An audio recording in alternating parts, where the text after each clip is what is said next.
ನಮಸ್ಕಾರ ಕದಂಬ ನ್ಯೂಸ್ಗೆ ಸ್ವಾಗತ. ನಾನು ಸೋನಿಕಾ ಸುದೇಶ್. ಮೊದಲಿಗೆ ಮುಖ್ಯಾಂಶಗಳು. ಬಳ್ಳಾರಿ ಎಂಪಿ ಚುನಾವಣೆ ತುಕಾರಾಂ ಪರ ಮತ ಯಾಚನೆ ಮಾಡಿದ ಶಾಸಕ ಬಿ ನಾಗೇಂದ್ರ. ಏಪ್ರಿಲ್ 2ರಿಂದ ಅಷ್ಟೂರ್ ದರ್ಗದಲ್ಲಿ ಸಂದಲ್ ಆರಂಭ. ಕೇಂದ್ರ ಸರ್ಕಾರದಿಂದ ನಯಾ ಪೈಸೆ ಬಾಕಿ ಇಲ್ಲ, ಕೇಂದ್ರ ಸಚಿವ ಭಗವಂತ್ ಖೂಬಾ.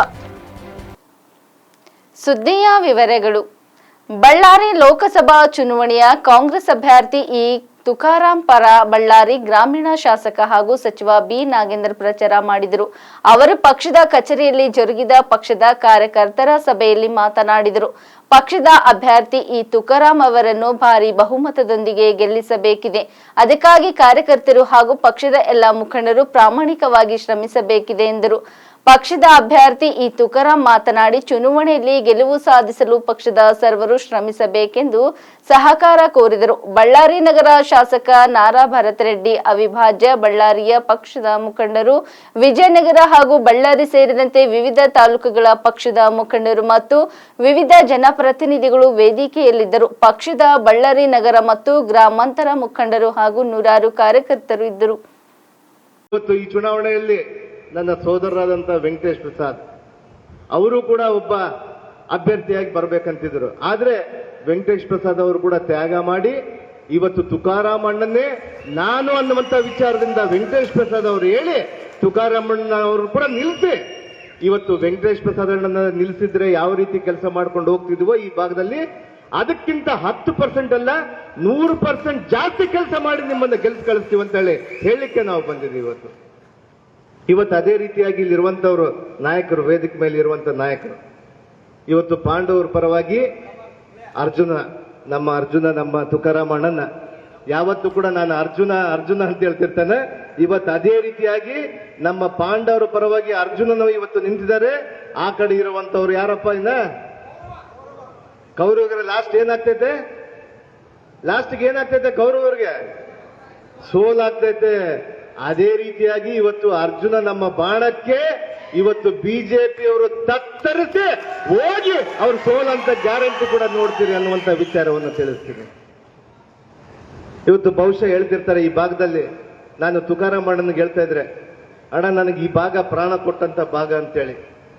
ಕಳೆದ ಬಾರಿ 2024ನೇ ಚುನಾವಣೆಯಲ್ಲಿ ನಮ್ಮ ಕಾರ್ಯಕರ್ತರೆಲ್ಲ ಸೇರಿ ಕಣ್ಣಿಗೆ ಎಣ್ಣೆ ಬಿಟ್ಕೊಂಡು ನಿದ್ದೆ ನೀರು ಇಲ್ದನೆ ಊಟ ಮಾಡ್ಲಾರ್ದಂಗನೆ ನನಗೆ ಇವತ್ತು ತಾವು ಚುನಾವಣೆಯಲ್ಲಿ ಕೆಲಸ ಮಾಡಿದಿರಲ್ಲ.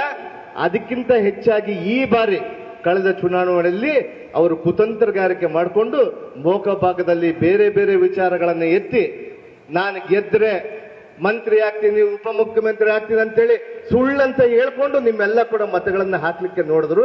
ಆದ್ರೆ ನಮ್ಮ ಕಾರ್ಯಕರ್ತರು ಯಾರು ಕೂಡ ಅಂತ ಸುಳ್ಳಕ್ಕೆ ಹೋಗಿಲ್ಲ. ಆದ್ರೆ ಇವತ್ತು ಹೇಳ್ತಾ ಇದ್ದೀನಿ, ಈ ಮೋಕ ಭಾಗದಿಂದ ಕಳೆದ 2023ರಲ್ಲಿ ನಮಗೆ ಏನು ಕಡಿಮೆ ಆಗಿದೆಲ್ಲ ಅದಕ್ಕಿಂತ ಹೆಚ್ಚಾಗಿ ಮಾಡಿ ನಾವೊಂದು 5,000ದಿಂದ 6,000 ಲೀಡನ್ನು ಕೊಟ್ಟು ಈ ಭಾಗದಿಂದ ನಿಮ್ಮನ್ನ ಆಯ್ಕೆ ಮಾಡಿ ಕಳಿಸ್ತೀವಿ ಅಂತೇಳಿ ನಾನು ನಿಮ್ಮೆಲ್ಲರ ಗ್ಯಾರಂಟಿಯಿಂದ ಹೇಳ್ತೀನಿ. ಇವತ್ತು ಯಾರು ಕೂಡ ಭಯಪಡೋದು ಬೇಕಾಗಿಲ್ಲ. ಇವತ್ತು ಹೇಳ್ತಾರೆ, ಇವತ್ತು ಈ ಸಭೆಯ ನಂತರ, ಈ ಸಭೆ ಮುಗಿದ ಮೇಲೆ ಇವತ್ತು ಅಲ್ಲೇ ಗಾಡಿಗಳು ಹೊರಗಡೆ ಓಡಾಡ್ತಿರ್ತವೆ. ಎన్ని బండ్లు వచ్చినా చూసుకుంటా పోండప్ప, ఎంతమంది వచ్చినారని చూస్తాను. నీ మంది నీ పుట్టుకోసి ఏమీ వేయలేదు మీది. ఈసారి మాది కాంగ్రెసే ఇక్కడ గెలుపు. ಈ పొద్దు నేను ಚಾಲೆಂಜ್ చేసి చెప్తాను, ಈ ಮೋಕ ಭಾಗದಿಂದ ನಿಮಗೆ ನಾನು ಸವಾಲ್ ಹಾಕ್ತೀನಿ, ಒಂದು ಓಟು ಹೆಚ್ಚು ತಗೊಂಡ್ರೆ ನಾನು ನೋಡ್ತೀನಿ ಅನ್ನುವಂತ ವಿಚಾರ ಅನ್ಕೊಳ್ತೀನಿ. ನಮ್ಮ ಕಾರ್ಯಕರ್ತರು ಎದೆಯಲ್ಲಿ ಕಿಚ್ಚನ್ನು ಇಟ್ಕೊಂಡು ನಾವಿದ್ದೀವಿ ಇವತ್ತು. ತುಕಾರಾಂ ಅಣ್ಣ, ನಿಮ್ ಭಾಗದಲ್ಲಿ ನೀವು ನೋಡ್ಕೊಳ್ರಿ, ನಮ್ಮ ಭಾಗದಲ್ಲಿ ನಾವು ನೋಡ್ಕೊಂತೀವಿ. ನಾವು ನಮ್ಮ ಈ ಅರ್ಜುನಗೆ ಇವತ್ತು ಅವ್ರಿಗಿಂತ ಹೆಚ್ಚಿನ ಪರ್ಸೆಂಟ್ ಮತವನ್ನು ಕೊಟ್ಟು ನಿಮ್ಮನ್ನ ಡೆಲ್ಲಿಗೆ ಕಳಿಸಿ ಈ ಭಾಗದ ಧ್ವನಿಯಾಗಿ ಕೆಲಸ ಮಾಡಲಿಕ್ಕೆ ನಾವು ಮಾಡ್ತೀವಿ. ಯಾವುದೇ ಕಾರಣಕ್ಕೆ ಭಯಬಿಡಬೇಡ್ರಿ. ಇವತ್ತು ಭರತ್ ರೆಡ್ಡಿ ಅವರು ಸಿಟಿಯಲ್ಲಿ ಅವ್ರಿಗೆ ಬಂದಂತ ಲೀಡ್ಗಿಂತ ಜಾಸ್ತಿ ಕೊಡ್ತೀವಿ. ಆದ್ರೆ ಇವತ್ತು ನಾನು ಭರತ್ ರೆಡ್ಡಿ ಅವರಿಗೆ ಸವಾಲ್ ಹಾಕ್ತೀನಿ, ನಿನಗಿಂತ 10,000 ಲೀಡನ್ನು ನಾನು ಜಾಸ್ತಿ ಕೊಡ್ತೀನಿ. ಇವತ್ತು ಹೇಳ್ತಾರೆ, ಈ ಸಭೆ ಆದ್ಮೇಲೆ ಬರ್ತಾರೆ ಮನಯಣ್ಣ, ಬರ್ತಾರೆ ಮೆಲ್ಲಕ್ಕೆ ಗಾಡಿ ಹಾಕೊಂಡು ನಿಮ್ಮ ಮನೆಗಳಿಗೆ ಮಾಮ ಪೆದ್ದಯ್ಯನ ಚಿನ್ನಯ್ಯನ ಅಂತೇಳಿ ಬರ್ತಾರೆ. ಯಾರು ಕೂಡ ನಮ್ಮ ನಾಯಕರು ಪನಿ ಆಗ್ಬೇಡಿ ದಯಮಾಡಿ. ಇವತ್ತು ನಾನು ನಿಮ್ಮ ಜೊತೆಯಾಗಿ ನಿಮ್ಮ ತಮ್ಮ ನಿಮ್ಮ ಮಗನಾಗಿ ಇವತ್ತು ಪರಿಶಿಷ್ಟ ಪಂಗಡದ ಕಲ್ಯಾಣ ಸಚಿವನಾಗಿ ನಾನು ಹೇಳ್ತೇನೆ.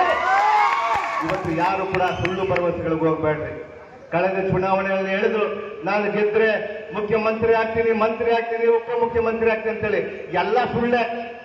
ಇವತ್ತು ಬರ್ತಾರೆ, ಇವತ್ತು ನಾನು ಮತ್ತೆ ಗೆದ್ರೆ ಕೇಂದ್ರ ಮಂತ್ರಿ ಆಗ್ತೇನೆ ಅಂತ ಹೇಳ್ತಾರೆ. ಇವತ್ತಿಂದ ಹಾಲು ಲೇದು ಸೂಲು ಲೇದು ಕೊಡಕ್ಬೇಕು ಸೋಮಲಿಂಗ ಅಂತ ಆಗ್ಲ ಬಿಡ್ತಾರು ಇಲ್ಲ. ಇವೆಲ್ಲ ನಡೆಯಂಗಿಲ್ಲ. ಈ ಬಾರಿ ಮೋಕ ನಂದ ಇವತ್ತಿದ್ದಾರೆ. ಇವತ್ತು ಅದಕ್ಕೆಲ್ಲ ಶಕ್ತಿ ತುಂಬಿದಂತವ್ರು ಮಾನ್ಯ ಈ ಭಾಗದಲ್ಲಿರುವಂತ ಎಲ್ಲ ನಾಯಕರು. ಸದ್ದಣ್ಣ ರೆಡ್ಡಿ ಅಣ್ಣೆ ಬರ್ತಾರೆ, ಇಲ್ಲಿರುವಂತ ಪ್ರತಿಯೊಬ್ಬರು ಬರ್ತಾರೆ, ನಾಸಿರ್ ಹುಸೇನ್ ಅವರು ಬರ್ತಾರೆ, ಪ್ರತಿಯೊಂದು ಮಾನವಣ್ಣ ಬರ್ತಾರೆ, ನಾಗರಾಜಣ್ಣ ಬರ್ತಾರೆ, ನಮ್ಮ ಗೌಡ್ರು ಬರ್ತಾರೆ, ನಮ್ಮ ಹಸ್ತ ಪಂಪನ್ ಗೌಡ್ರು ಬರ್ತಾರೆ, ವಿರೂಪಾಕ್ಷ ಗೌಡ್ರು ಬರ್ತಾರೆ, ಎಲ್ ಮಾರಣ್ಣನವರು ಬರ್ತಾರೆ. ಪ್ರತಿಯೊಬ್ಬರು ಕೂಡ ಬಂದು ನಿಮ್ಮನ್ನ ತೋರಿಸುವಂತ ಶಕ್ತಿ ಮಾಡ್ತೀವಿ ಅಂತೇಳಿ ಕೂಡ ವೇದಿಕೆ ಮೇಲೆ ನಾನು ಚಾಲೆಂಜ್ ಮಾಡಿ ಹೇಳ್ತಾ ಇದ್ದೇನೆ. ಇವತ್ತು ನೀವೆಲ್ಲ ಇದ್ರೇನೆ ನಾನು, ಇವತ್ತು ನೀವೆಲ್ಲರ ಶಕ್ತಿನೇ ನಾನು ಇವತ್ತು ನಿಮ್ಮೆಲ್ಲರ ಖುಷಿಯಿಂದ, ನಿಮ್ಮೆಲ್ಲರ ಪ್ರತಿಯೊಬ್ಬರ ಅಣುವಿನಿಂದ ಖುಷಿಯಾಗಿ ನನಗೆ ಇವತ್ತು ಮಾಡಿ ನನ್ನ ಮೇಲೆ ಒಂದು ದೊಡ್ಡ ನಂಬಿಕೆ ಇಟ್ಟುಕೊಂಡು ಶಕ್ತಿಯಾಗಿ ಹೊರಹೊಮ್ಮಿಸಿದ್ರಿ. ಈ ಶಕ್ತಿಯನ್ನ ನಿಮಗೆ ದಾರ ಹಾಕ್ತೀನಿ. ಇವತ್ತು ಕಳೆದ ಒಂದು ವರ್ಷದಿಂದ ಕೆಲವರೆಲ್ಲ ಹೇಳ್ತಿರ್ಬೋದು ಇನ್ನ ಕೆಲಸಗಳು ಆಗಿಲ್ಲ ಅಂತೇಳಿ. ಹೌದು, ಆಗ್ಲಿಲ್ಲ. ಯಾಕಾಗ್ಲಿಲ್ಲ ಅಂದ್ರೆ ಪಂಚ ಗ್ಯಾರಂಟಿಗಳನ್ನ ಈಗಾಗಲೇ ಕೂಡ ನಮ್ಮ ಸರ್ಕಾರ ಕೊಟ್ಟಿದೆ. ಇವತ್ತು ನಿಮ್ಮ ಕಾರ್ಯಕರ್ತರು ಹೆಗ್ಗಳಿಕೆ ಎಂದು ಹೇಳ್ಬೋದು, ಪ್ರತಿಯೊಬ್ಬರು ಮತವನ್ನು ಕೊಡು ಅಂತ ಹೇಳ್ಬೋದು. ಆ ಧೈರ್ಯದಿಂದ ಹೇಳಿ. ಇವತ್ತು ಮನೆ ಪಕ್ಕದವ್ರು ಯಾರಾದ್ರೂ ಬಿಜೆಪಿ ಓಟ್ ಆಗ್ತಾ ಇದ್ರೆ, ಅಮ್ಮ ತಾಯಿ ಬಿಜೆಪಿ ಓಟ್ ಕೊಡ್ಬೇಡಮ್ಮ, ಯಾಕಂದ್ರೆ ನಮ್ಮ ಹೆಣ್ಮಕ್ಳಿಗೆ, ನಮ್ಮ ಮನೆಯಲ್ಲಿರುವಂತ ಹೆಣ್ಮಕ್ಳಿಗೆ ತಿಂಗಳಿಗೆ 2,000 ರೂಪಾಯಿ ಕೊಡ್ತಾ ಇದ್ದಾರೆ, ಪ್ರತಿ ತಿಂಗಳ ಅನ್ನವನ್ನು ಕೊಡ್ತಾ ಇದ್ದಾರೆ, ಪ್ರತಿ ತಿಂಗಳು ಕರೆಂಟ್ ಫ್ರೀ ಕೊಡ್ತಾ ಇದ್ದಾರೆ, ಪ್ರತಿ ನಮ್ಮ ಅಕ್ಕ ತಂಗಿಯವರು ಎಲ್ಲ ಊರಿಗೆ. ಬೀದರ್ ಜಿಲ್ಲೆಯ ಅಷ್ಟೂರ್ ದರ್ಗಾ ಹಜರತ್ ಸುಲ್ತಾನ್ ಅಹಮದ್ ಶಾ ವಲಿ ಬಹಾಮನಿಯ 607ನೇ ಸಂದಲ್ ಆಚರಣೆ ಏಪ್ರಿಲ್ 2ರಿಂದ 4ರವರೆಗೆ ಆಯೋಜಿಸಲಾಗಿದೆ. ಈ ಕುರಿತು ದರ್ಗಾದ ಸಜ್ಜಾದೆ ಹಾಗೂ ಮುತ್ತುವಲ್ಲಿ ಮೊಹಮ್ಮದ್ ಶಹಾಬುದ್ದೀನ್ ಬಹಾಮನಿ ಅವರು ಪ್ರಕಟಣೆ ನೀಡಿ, ಪ್ರತಿ ವರ್ಷದಂತೆ ಈ ವರ್ಷವೂ ಏಪ್ರಿಲ್ 2ರಂದು ಶಹಾಪುರ್ ಗೇಟ್ನಲ್ಲಿರುವ ದರ್ಗಾದ ಮುತ್ತುವಲ್ಲಿ ಅವರ ನಿವಾಸದಿಂದ ಸಂದಲ್ ಮೆರವಣಿಗೆ ನಡೆಸಿ ಸಂಜೆ 6:50 ಗಂಟೆಗೆ ದರ್ಗಾದಲ್ಲಿ ಸಂದಲ್ ಶರೀಫ್ ನಡೆಯಲಿದೆ. ಈ ಸಂದಲ್ ಕಾರ್ಯಕ್ರಮದಲ್ಲಿ ಪಕ್ಷದ, ರಾಜ್ಯದ ಜನರು, ಗಣ್ಯರು ಹಾಗೂ ರಾಜಕೀಯ ವ್ಯಕ್ತಿಗಳು ಕೂಡ ಭಾಗವಹಿಸುವ ನಿರೀಕ್ಷೆ ಇದೆ. ಏಪ್ರಿಲ್ 3ರಂದು ಸಂಜೆ 6:50ರ ನಂತರ ಚಿರಗ ದೀಪ ಬೆಳಗುವ ಕಾರ್ಯಕ್ರಮ ಜರುಗಲಿದೆ. ಏಪ್ರಿಲ್ 4ರಂದು ರಾತ್ರಿ 9:30 ಗಂಟೆಗೆ ಖವಾಲಿ ಕಾರ್ಯಕ್ರಮಗಳು ನಡೆಯಲಿವೆ ಎಂದು ತಿಳಿಸಿದರು. ಕೇಂದ್ರ ಸರ್ಕಾರದಿಂದ ನಯ ಪೈಸೆ ಯಾವುದೇ ರಾಜ್ಯಕ್ಕೂ ಕೊಡುವುದು ಬಾಕಿ ಇಲ್ಲ. ಸಿಎಂ ಸಿದ್ದರಾಮಯ್ಯ ಅವರದ್ದು ಒಂದು ಕೆಟ್ಟ ಚಾಳಿ. ತಾವು ಬಚಾವಾಗಲು ಇಂತಹ ಕೆಲಸ ಮಾಡುತ್ತಾರೆ. ಸುಪ್ರೀಂ ಕೋರ್ಟ್ ಮುನ್ನ ಚಾಟಿ ಬೀಸಿದೆ. ಲೋಕಸಭೆ ಚುನಾವಣೆಯಲ್ಲಿ ಠೇವಣಿ ಕಳೆದುಕೊಳ್ಳುವಂತ ಪರಿಸ್ಥಿತಿ ನಿರ್ಮಾಣಗೊಂಡಿದೆ. ಕೇಂದ್ರ ಸರ್ಕಾರದ ಮೇಲೆ ಗೋಬೆ ಕುಡಿಸುವಂತ ವ್ಯರ್ಥ ಪ್ರಯತ್ನ ಸಿದ್ದರಾಮಯ್ಯ ಮಾಡುತ್ತಿದ್ದಾರೆ. ಲೋಕಸಭೆ ಚುನಾವಣೆ ಬಳಿಕ ಸಿಎಂ ಬದಲಾವಣೆ ವಿಚಾರವಿದೆ ಎಂದು ಕೇಂದ್ರ ಸಚಿವ ಭಗವಂತ ಖೂಬಾ ಬೀದರ್ನಲ್ಲಿ ಹೇಳಿಕೆ ನೀಡಿದ್ದಾರೆ. ಬೀದರ್ ನಗರದಲ್ಲಿ ಪತ್ರಿಕಾಗೋಷ್ಠಿ ಉದ್ದೇಶಿಸಿ ಮಾತನಾಡಿದ ಕೇಂದ್ರ ಸಚಿವ ಭಗವಂತ ಖೂಬಾ, ಲೋಕಸಭೆ ಚುನಾವಣೆಯಲ್ಲಿ 28ಕ್ಕೆ 28 ಕ್ಷೇತ್ರಗಳು ಗೆಲ್ಲುತ್ತವೆ. ಕಾಂಗ್ರೆಸ್ ಪಕ್ಷ ಶೂನ್ಯ ಸಾಧನೆ ಆಗುತ್ತದೆ. ಈಗಾಗಲೇ ಎಲ್ಲ ಶಾಸಕರಿಗೂ ಅಸಮಾಧಾನ ಇದೆ. ಈ ಚುನಾವಣೆ ಬಳಿಕ ಶಾಸಕರ ಅಸಮಾಧಾನ ಸ್ಫೋಟಗೊಂಡು ಸರ್ಕಾರ ಬಿದ್ದು ಹೋಗುತ್ತದೆ. ಚುನಾವಣೆ ಬಳಿಕ ಸರ್ಕಾರ ಬೀಳುವುದರಲ್ಲಿ ಎರಡು ಮಾತಿಲ್ಲ. ಮುಖ್ಯಮಂತ್ರಿ ಬದಲಾವಣೆ ಮಾಡುವ ಅವಶ್ಯಕತೆನೇ ಬರಲ್ಲ. ಸರ್ಕಾರ ಬಿದ್ದು ಹೋಗುತ್ತೆ. ಆಪರೇಷನ್ ಕಮಲ್ ಮಾಡುವ ಅವಶ್ಯಕತೆ ಇಲ್ಲ. ಸ್ವತಃ ಕಾಂಗ್ರೆಸ್ ಶಾಸಕರೇ ಹೊರಗಡೆ ಬರುತ್ತಾರೆ ಎಂದು ಹೇಳಿದರು. ಕೋಟಿ ಕಟ್ಟಡದ ಮಂಜೂರಾತಿ ಏನಾಗಿದೆ 50% ರಾಜ್ಯ ಸರ್ಕಾರ ಕೇಂದ್ರ ಸರ್ಕಾರ ಅನುಪಾತದಲ್ಲಿ ಅದು ಪ್ರಾರಂಭವಾಗಬೇಕು. ಕೇಂದ್ರ ಸರ್ಕಾರದ 50 ಕೋಟಿ ಹಣವನ್ನು ಬಿಡುಗಡೆ ಮಾಡಿದೆ. ರಾಜ್ಯ ಸರ್ಕಾರದ ಬೊಮ್ಮಾಯಿ ಸರ್ಕಾರ ಇದ್ದಾಗ ಏನಂತಾರೆ ಬಜೆಟ್ನಲ್ಲಿ 50 ಕೋಟಿ ಹಣವನ್ನು ಇಟ್ಟಿದ್ರು. ಸರ್ಕಾರ ಬರಲಿಲ್ಲ, ಕಾಂಗ್ರೆಸ್ ಸರ್ಕಾರ ಬಂತು, ಅದು ಬಜೆಟ್ನಲ್ಲಿ ಸಿದ್ದರಾಮಯ್ಯ ಕೊಡಲಿಲ್ಲ. ಉಸ್ತುವಾರಿ ಮಂತ್ರಿ ನಾನು ಅನೇಕ ನಿಮ್ಮ ಸಾರ್ವಜನಿಕ ಪತ್ರಿಕೆಗಳ ಮುಖಾಂತರ ನಾನು ಈ ವಿಷಯಗಳನ್ನು ಹೇಳಿದ್ದೀನಿ. ಈಗ ಏನಾದರೂ ದುಡ್ಡು ಅವ್ರು ಬಿಡುಗಡೆ ಮಾಡುವಂತ ಇದೆ. ನಾನು ಬರ್ತಿದ್ದೇನೆ ನೋಡಿ. ಈಗ ಎಷ್ಟು ಬೇಕಾಗಿದೆ ಟ್ರೈನಿಂಗ್ ಅನ್ನು ಪ್ರಾರಂಭ ಮಾಡ್ಲಿಕ್ಕೆ ನಾವು ಸ್ಟಾರ್ಟ್ ಮಾಡಿದ್ದೀವಿ. ಈಗ ಅಲ್ಲಿ ಇರೋದೇ ಒಂದಕ್ಕೆ ಮಾಡಿ ಕೊಟ್ಟಿದ್ದಾರೆ. ಅದು ನಾನು ಒತ್ತಾಯ ಮಾಡಿ ಯೂನಿವರ್ಸಿಟಿನಲ್ಲಿ ತಗೊಂಡಿದ್ದೀನಿ, ಅವರು ಕೊಡ್ಲಿಕ್ಕೆ ನೀಡಿದ್ದಾರೆ. ಈಗ ಎಲ್ಲಿ ನಮ್ದು ಫುಲ್ ಫ್ಲೆಡ್ಸ್ ಬಿಲ್ಡಿಂಗ್ ಆಗ್ತದೆ ಅಲ್ಲಿ ಇವೆಲ್ಲವೂ ಪ್ರಕ್ರಿಯೆ ಸಹಜವಾಗಿ ನಡೆದು ಬಿಡ್ತದೆ. ಮೊಸರಲ್ಲಿ ಕಲ್ಲು ಹುಡುಕಿದ್ರೆ ಅವ್ರಿಗೆ ಮೊಸರಲ್ಲಿ ಕಲ್ಲು ಸಿಗಲ್ಲ ಅಂತ ಹೇಳಿ ಈಶ್ವರ ಖಂಡ್ರೆ ಒಂದೇ ಮಾತಿನ ಹೇಳ್ಬೇಕಾದ್ರೆ, ನನ್ನ ವಿರುದ್ಧವಾಗಿ ಅವರು ಆರೋಪ ಮಾಡುವುದು ಎಷ್ಟು ಸತ್ಯವು ಅಂದ್ರೆ ಮೊಸರಿನಲ್ಲಿ ಕಲ್ಲು ಹುಡುಕುವಷ್ಟೇ ಸತ್ಯ. ಒಂದು ಕಲ್ಲಿನ ಹಳ್ಳ ಸಿಗಲ್ಲ ಅವರಿಗೆ. ಖಂಡಿತವಾಗಿಯೂ ಲೋಕಸಭಾ ಚುನಾವಣೆಯಲ್ಲಿ ಭಾರತೀಯ ಜನತಾ ಪಕ್ಷ ಜನತಾ ದಳದ 28 ಲೋಕಸಭಾ ಸದಸ್ಯರನ್ನ ಗೆಲ್ತೀವಿ. ಶೂನ್ಯ ಸಾಧನೆ ಆಗ್ತದೆ.